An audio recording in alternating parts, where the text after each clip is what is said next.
Dans l'exercice précédent, on a vu comment tracer un rectangle à l'aide de deux coordonnées, de deux mesures, mais sachez qu'il est aussi possible de tracer des rectangles en ne définissant qu'une seule mesure.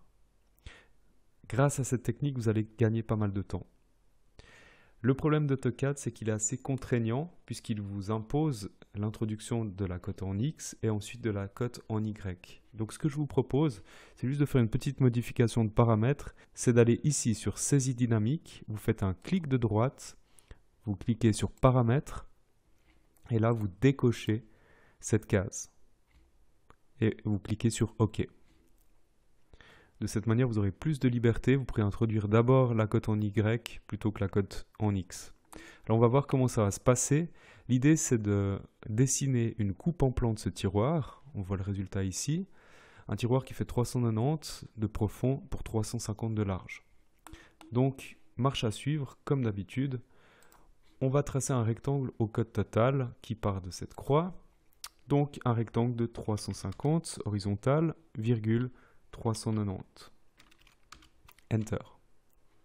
Et puis à partir de là, on va pouvoir tracer rapidement ces quatre rectangles qui font tous 15 d'épais. Donc, on part de la croix ou de n'importe quel autre angle. Avec le curseur, on vient sur l'angle, on ne clique pas, ça c'est important, on ne clique pas, on repère, on voit que l'extrémité a été repérée, il y a un petit carré vert qui apparaît, et on glisse vers la droite. Puis là, dans la bulle, on vous dit qu'il s'agit d'une extension. Donc une extension par rapport au repère. Et là, on n'a plus qu'à taper 15, Enter. Et on fait pareil à droite. Donc je clique, ensuite je repère, je glisse, 15, Enter. Pareil en bas, je clique, je repère, je glisse vers le haut, 15, Enter.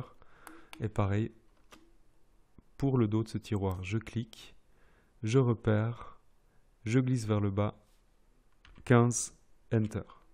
Et votre tiroir est dessiné. Peut-être juste une précision par rapport à ce paramètre qu'on a modifié.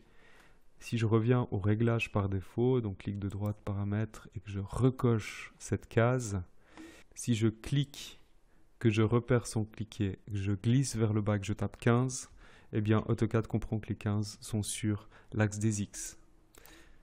Et ça vous donne un petit dos tout rikiki. Donc, si vous gardez les mêmes paramètres, vous pouvez quand même le faire. Vous repérez, vous glissez vers le bas, puis là, il faudra juste taper sur tabulateur. Donc, c'est juste en dessous d'Escape. Et puis là, vous pouvez passer à la rubrique des mesures d'Y. Donc, 15, Enter. Ça fonctionne comme ça. Mais à mon avis, le plus simple, c'est de décocher.